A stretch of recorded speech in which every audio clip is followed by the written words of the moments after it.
Bagaimana dengan syubhat yang mengatakan Salafi tidak ikut nyoblos di pemilu namun tetap taat kepada pemimpin?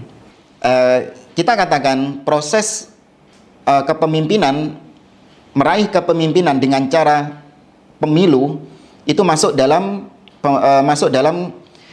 istilah at-taghallub.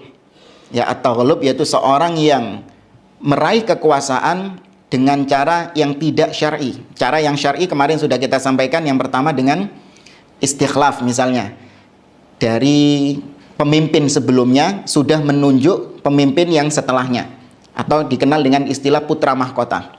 Atau dengan cara musyawarah yang hanya dihadiri oleh ahlul hilli wal aqd. Itu yang syar'i, baru kita dukung.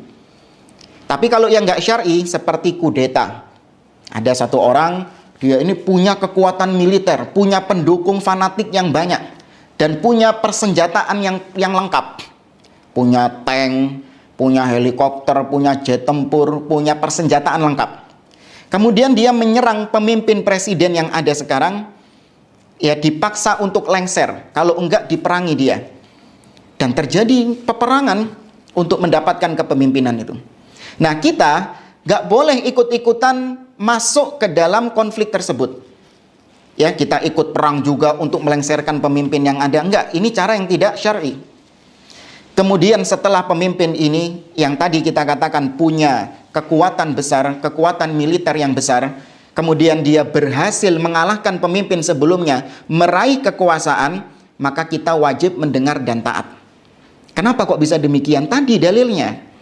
Nabi SAW mengatakan, alaikum bitaqwallah wassam'i wa ta'ah wa in ta'ammara alaikum abdun habasyi.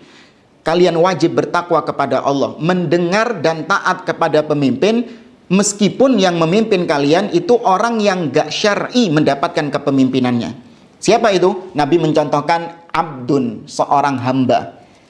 Seorang hamba itu mendapatkan kepemimpinan, budak ini mendapatkan kepemimpinan pasti dengan jalur yang gak benar, yaitu dengan cara dia lari kabur dari majikannya misalnya, atau dia membunuh majikannya misalnya, supaya dia bisa mendapatkan kekuasaan. Nggak benar caranya. Kemudian yang kedua, syarat seorang mendapatkan kepemimpinan yang syar'i, dia harus dari bangsa Quraisy. Berdasarkan sabda Nabi SAW, al-a'immatu fi Quraisy. Ya, pemimpin itu hanya dari kalangan Quraisy saja. Tapi ternyata Nabi ketika mencontohkan ada pemimpin budak tapi bukan dari Quraisy, dia dari Habasyah, Nabi tetap mengatakan alaikum bitaqwallah wassam'i wa ta'ah. Tetap mendengar dan tetap taat. Ya, itu yang tadi kita contohkan kudeta militer. Nah, pemilu kan sama, cuman nggak pakai senjata, tapi pakai apa? Pakai paku, dicoblos. Ya, senjatanya paku, dicoblos. Itu juga kekuatan, tapi kekuatan suara, bukan kekuatan senjata. Ya, maka sistemnya tidak kita ikuti, namun ketika mendapatkan kepemimpinan, kita akui kepemimpinannya sebagai pemimpin yang syah. Hikmahnya apa? Hikmahnya untuk meredam fitnah, ya, untuk meredam tertumpahnya darah kaum muslimin, untuk mengembalikan rasa aman yang ada di negeri tersebut. Nah, kalau pemimpin naik dengan cara yang tidak syar'i, kemudian kita katakan ini pemimpin yang ilegal, harus kita lengserkan, berhasil dilengserkan, kemudian naik pemimpin lagi, yang satu kelompok mengatakan nggak syar'i, dilengserkan lagi.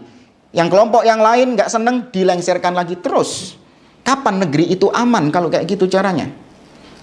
Ya, inilah indahnya Islam, meredam itu semuanya. Bukan karena kita ini ridho dengan cara seperti itu, tidak. Semuanya untuk menetapkan rasa aman yang ada di negeri ini, ya, maka kita tidak mau ikut-ikutan, dan bahkan kita mengharamkan sebagian manusia, ya, turun ke jalan, ya, melakukan aksi-aksi kudeta, meneriakkan yel-yel turunkan presiden, turunkan presiden. Ini perbuatan-perbuatan yang melenceng dari manhaj salaf. Ya, wallahu a'lam.